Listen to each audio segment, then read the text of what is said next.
Doctor BR Ambedkar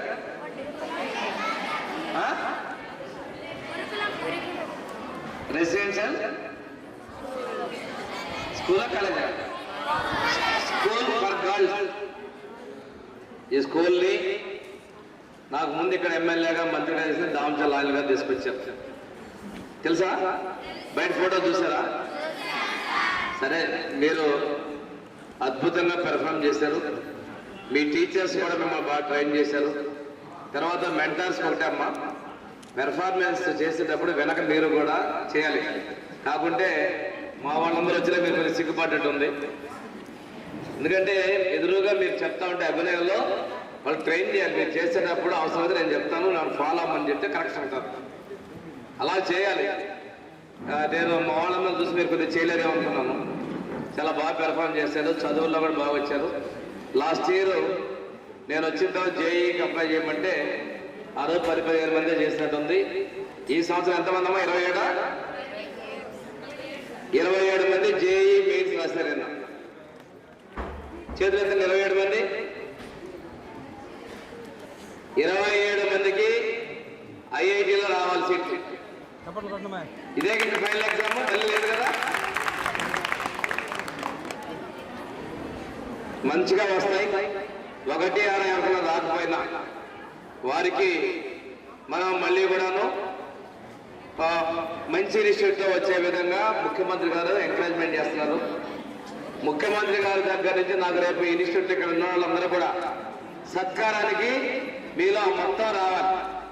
మీ అందరికీ కూడా ముఖ్యమంత్రి శ్రీ నారా చంద్రబాబు నాయుడు గారి చేతుల మీద సత్కారం చేస్తారు.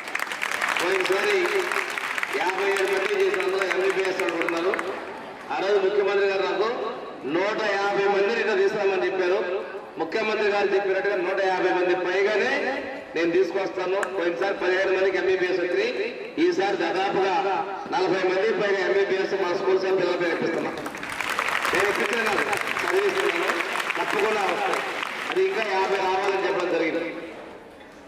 ఇందాక పాప ఇమిటేట్ చేసింది, బాగా చేసింది. కానీ long term coaching last time NEET రాసి కొద్దిలో మిస్ అయినటువంటి వాళ్ళకి నీట్ కోచింగ్ లాంగ్ టర్మ్ విజయవాడలో ఇస్తున్నాను. నేను 65 మందికి ఇస్తున్నాను. ఈ రోజు వాళ్ళ మార్క్స్ ప్రకారం అందులో 25 మంది రేపు ఎంబీబీఎస్కి వెళ్ళేటువంటి పరిస్థితులు ఉంది. ఈ రోజు ఉన్నటువంటి మార్క్స్ ప్రకారం బయట అయితే 3 లక్షలు ఖర్చు అవుతారు. అందుకని చాలా మంది చదువుకోలేదు.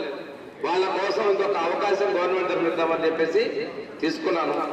3 ఉన్నటువంటి ఐఐటి నీట్ కోచింగ్ సెంటర్ 10కి తీసుకొచ్చాను. ఆ 10లో ఒకటి మన సింగరాయపూర్లో పెట్టాను. ఇక్కడ ఎవరైతే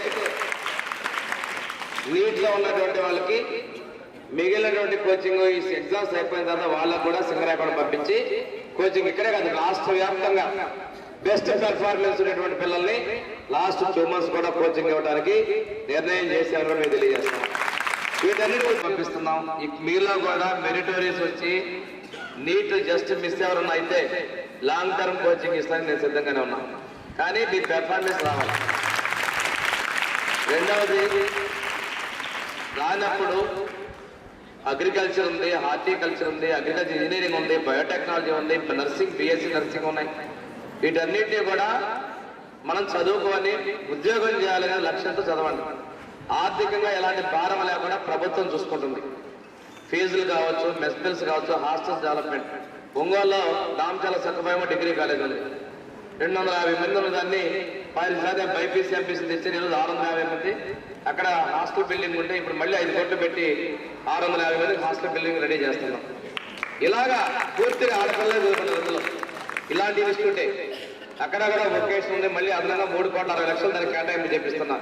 మంచి సెమినార్ రూము, ఇలాంటివి అడిషనల్ క్లాసులు కూడా 3,60,00,000 ఒంగోలులో ఉన్నటువంటి దామచల సత్యభామ డిగ్రీ కాలేజీ కూడా నేను శాంక్షన్ చేపిస్తున్నాను. ఇవన్నీ కూడా బాలికా విద్యను ప్రోత్సహించాలి, ఆడపిల్లలు చదువుకోవాలి, స్థిరపడాలి అనేది ముఖ్యమంత్రి గారి ఆలోచన.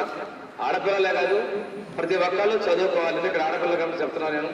మీ అందరూ కూడా ఉండాలి. అదేవిధంగా టీచర్స్ కూడా ఎంకరేజ్ చేయమని చెప్పి తెలియజేసుకుంటూ బాగా చదువుకోవాలి మిమ్మల్ని చెప్తూ, మీరు ఇందాక చెప్పినట్టుగా అన్నీ ఇచ్చాను. పోయినసారి లేవంటే లాస్ట్ నీళ్లు లేవంటే నీళ్ళు ఇచ్చేసాను. ఇచ్చానా?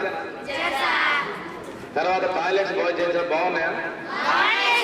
మిగతా చోట్ల ఎక్కడ అట్లా బాగుండవు, కానీ గబ్బు చేసిందో మీరు. మా ఇంటి క్లాస్ రూమ్స్ కి టాయిలెట్స్ కి local to global news at your finger tips. మీ చేతిలో ఒక ఆయుధం. Download Raw TV app. Media legend Ravi Prakash is back.